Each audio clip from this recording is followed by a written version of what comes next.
At ngayon nga mga koys ay babahagi ko sa inyo ang aking paglalakbay mula dito sa Puerto Princesa City, Palawan patungo sa Nueva Vizcaya sa Region 2, Province of Nueva Vizcaya. Tayo ay pupunta sa bayan ng Bayumbong. At eto nga, so ang napili natin na eroplano o airline ay ang Cebu Pacific, saan as usual lagi naman. Kaya itatag natin yan, baka sakali sponsoran tayo mga koys.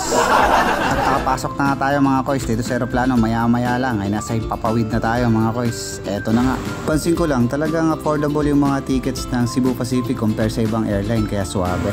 Habang nakatingin ako sa bintana mga koys, naisip ko paano kaya kung halimbawa bigla itong magkaroon ng diferensya habang nasa Papawid, ano?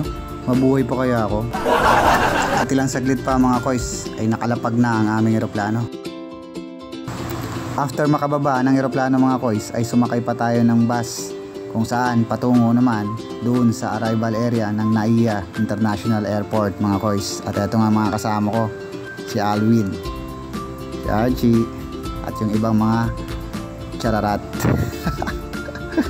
Marami nga kami dito mga koys sa bus. At maya maya pa ay nagsa-selfie na tayo. Nandiyan na tayo mga koys. Bagay talaga to sa mga tamad at tamad maglakad, kasi umaalis siya ng kusa kahit nakatayo ka lang mga koys. Saktong sakto, ayan o, suabe. Pagdating sa area ay kinuha na namin ang aming mga baggage. Pagkatapos maya maya pa konti ay tumungo na kami kung saan nag-aantay ang aming service papunta sa Nueva Vizcaya mga koys. So kanya-kanya na ito. Hindi ko pala nabanggit mga koys, no? Alas 2 ng madaling araw ang flight namin, alas 5, alas 4 nandun na kami sa airport, kaya medyo mga bangag dahil sa puyat. Tuloy-tuloy ito mga koys ang biyahe namin patungo sa Nueva Vizcaya. So approximately mga 6 to 7 hours.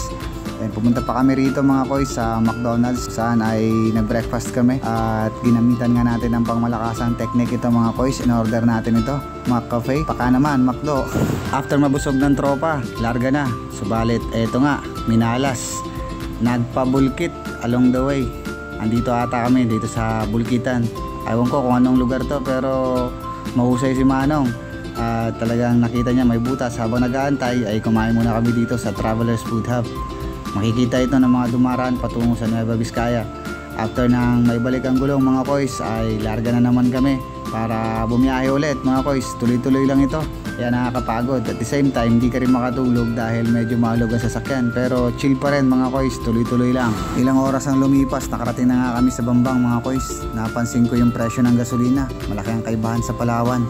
At the same time napansin ko rin mga koys ang sama ng panahon, mukhang uulan. Sigurado pagdating umuulan. Di nga ako nagkamali mga koys nang dumating kami rito sa area namin dito sa